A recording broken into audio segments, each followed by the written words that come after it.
দেখা মাত্র আমরা অনেকে স্কিপ করে চলে আসব। সেই বড় দেখে অঙ্ক আছে না, একে কি করব বুঝতে পারছি না।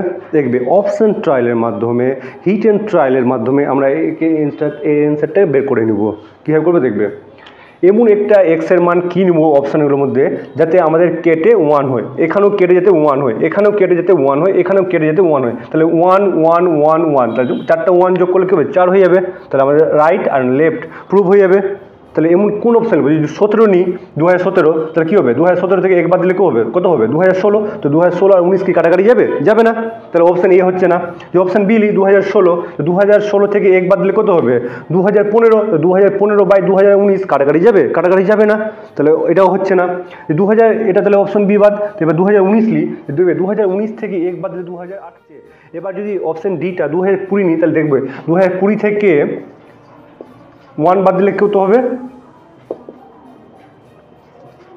2019 হয়ে যাবে। তাহলে দেখবে এটা কেটে যাচ্ছে না, তাহলে কী হচ্ছে 1 হয়েছে। তাহলে এখানে দেখবে 2000, যদি এখানে 2020 বসায় আর 2 বিয়োগ করি 2018 হয়ে যাবে। তাহলে 2018 যদি হয় এটা, তাহলে 2018 কেটে যাবে। এখানেও দেখবে 2020 - 3 করলে 2017 হয়ে যাবে, তাহলে এটাও কেটে যাবে। এখানেও যদি করি তো এখানে কত হবে 2016, বাস এটাও কেটে যাবে। তাহলে কী হবে, এটা 1 এটা 1 এটা 1 এটা 1, তাহলে কত হবে 4। আর এদিকে কত হবে, ডান দিকে 4। তাহলে আমাদের দুটোই মিলে যাচ্ছে। তাহলে আমাদের option D is the correct answer. ম্যাথের এই ধরনের টিক তোমাদের যদি ভালো লাগে অবশ্যই লাইক করে শেয়ার করবে।